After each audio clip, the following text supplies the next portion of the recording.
Just look at this. It's a hellebore, and it's got a fungal disease that's called, well, it's got several names. Hellebore patch, hellebore leaf patch, hellebore leaf spot is the one that's most commonly known by. It's also got a botanical name, which is about a yard long, and you'd probably win at Scrabble if you could actually mention it, so we'll leave that alone for now. With this particular fungus, it spreads in wet weather, which we've had plenty of, and the big problem is that it can spread from the old leaves that are already infected to the new ones as they emerge in the spring. And so the thing to do is actually remove all of these leaves. You just clip them off as low down as you can get,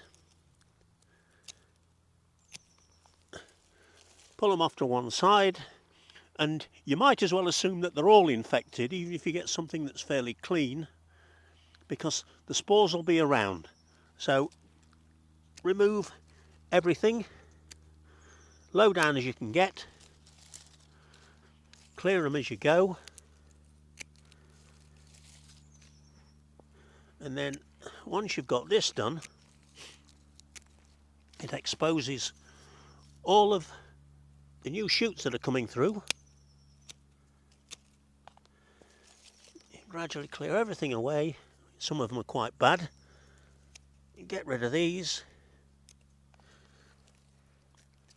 Out they come.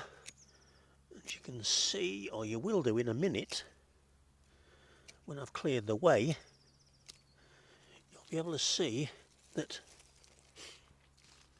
there are new leaves and flowers starting to emerge already. Just take a few leaves away so you can get a better view. There you are, look. These fresh new shoots and leaves coming. Now what you can do when you've got to this stage, quite often just trimming them will, trimming off the old leaves will actually do the job for you. But if it's something that's really persistent, and some varieties are very susceptible to this disease, you can actually spray with a fungicide. It's one called Fungus Fighter Plus, and it works very well, especially if you get it on as the new leaves emerge, because fungicides act better as a protectant rather than an eradicant. So if you can get that layer of chemical on there, if you don't mind using chemicals, you'll find that that layer on there, and if there are any spores about and they land on there, the chemical deals with them. We hope you found this video useful. Please remember to press the like button, share the content with your friends, and subscribe to get more gardening videos.